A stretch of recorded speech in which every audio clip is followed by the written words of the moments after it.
Assalamualaikum warahmatullahi wabarakatuh. Nama saya Oktaviani Nur Rahmah, NIM 1917404080 dari kelas 4 TBIB. Di sini saya akan menjelaskan isu lingkungan mengenai banjir. Sejak awal tahun 2020, Indonesia sudah mendapat kejutan berupa banjir, terutama di ibu kota dan sekitarnya. Bahkan setidaknya hingga bulan Februari kemarin, banjir masih terus berlangsung.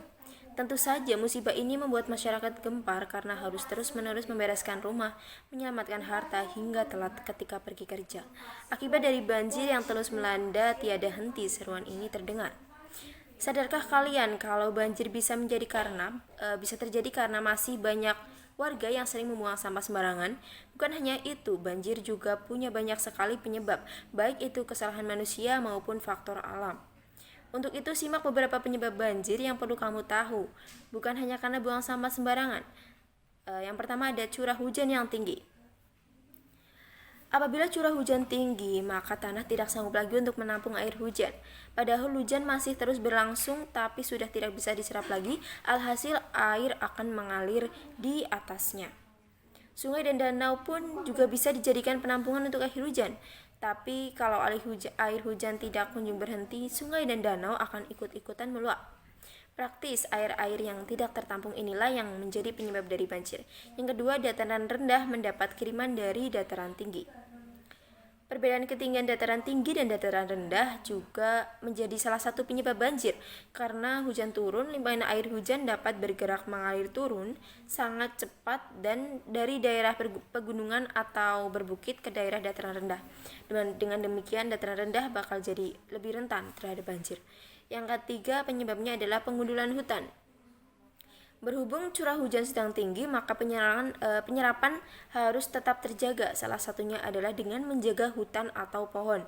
Sejak dulu memang semua pasti tahu kalau hutan punya banyak sekali manfaat untuk manusia, seperti menghasilkan oksigen hingga menyerap air.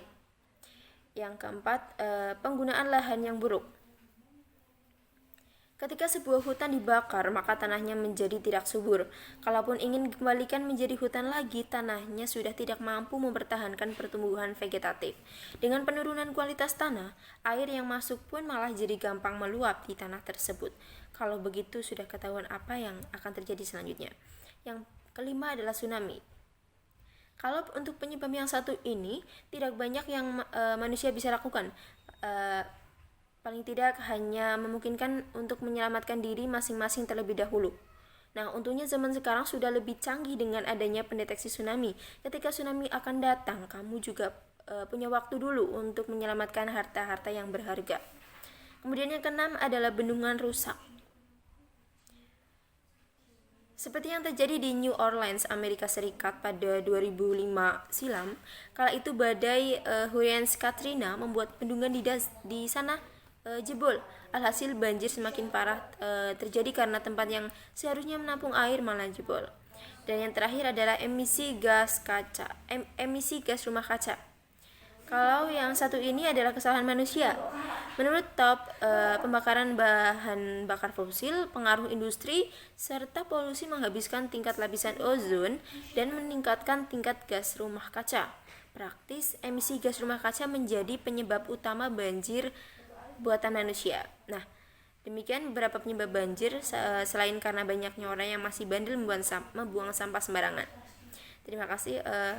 Apabila ada salah kata, mohon maaf. Wassalamualaikum warahmatullahi wabarakatuh.